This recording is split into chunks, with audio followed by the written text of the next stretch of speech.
रूस की तरफ से एक वीडियो जारी किया गया जिसमें लुहांस्क इलाके के कुछ सैनिक यूक्रेन के ठिकानों पर बम बरसाते नजर आए, जो कि वहां की पीपल्स मिलिशिया यानी आम लोगों को जोड़कर बनाई सेना का हिस्सा बताए गए। इन सैनिकों ने जमीन पर रखे लॉन्चर में गोला भरा। उसके बाद उनमें एक ने उस रस्सी को कसकर हाथ में बांधा जिससे गोला दागा जाना था, और जैसे ही उसने रस्सी खींची, जोरदार धमाके के साथ लॉन्चर से गोला फायर हो गया। फिर एक के बाद एक बाजुओं पर लाल पट्टी बांधे सैनिक आगे बढ़े, गोला लोड किया और दनादन उन्हें दागते चले गए।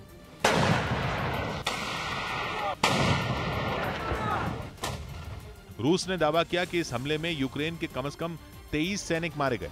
इसके अलावा उसे 3 टैंक और 4 बख्तरबंद गाड़ियों का नुकसान भी झेलना पड़ा। उधर पुतिन की धमकी से घबराए पोलैंड ने दक्षिण कोरिया से उसे जल्द से जल्द हथियार भेजने की मांग कर दी, क्योंकि पोलैंड जंग की शुरुआत से ही यूक्रेन की मदद कर रहा है, जिसकी वजह से उसे रूस से लगातार हमले की धमकियां मिल रही हैं, जिससे निपटने के लिए पोलैंड अपनी तरफ से पहले से तैयार रहना चाहता है। यही वजह रही कि पोलैंड के रक्षा मंत्री सोल दौरे के दौरान दक्षिण कोरिया के सामने अपनी बात रखने से नहीं हिचकिचाए। उन्होंने साफ साफ कह दिया कि रूस कभी भी उस पर हमला कर सकता है, जिससे निपटने के लिए उसे हथियारों की जरूरत पड़ेगी। इसलिए पोलैंड के रक्षा मंत्री ने दक्षिण कोरिया से हथियारों की सप्लाई जल्द करने की मांग की।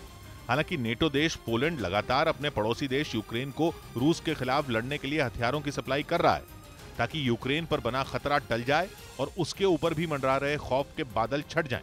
अगर पोलैंड को वक्त से पहले दक्षिण कोरिया हाईटेक हथियारों की सप्लाई कर देता है तो पोलैंड की आर्मी मजबूत हो जाएगी और उसे पुतिन को जवाब देने में ज्यादा सोचना नहीं पड़ेगा।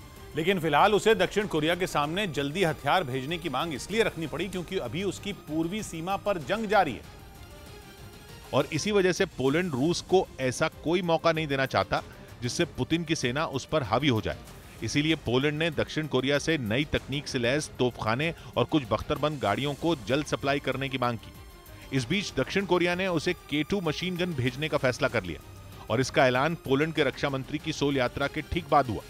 दोनों के बीच हुए समझौते के मुताबिक दक्षिण कोरिया को पोलैंड को बख्तरबंद गाड़ियों के अलावा टैंक और जंग में इस्तेमाल होने वाले दूसरे हथियार भी सप्लाई करने हैं, जो पोलैंड चाहता है कि उसे जल्दी मिल जाए ताकि वो रूस को जंग में खदेड़ सके।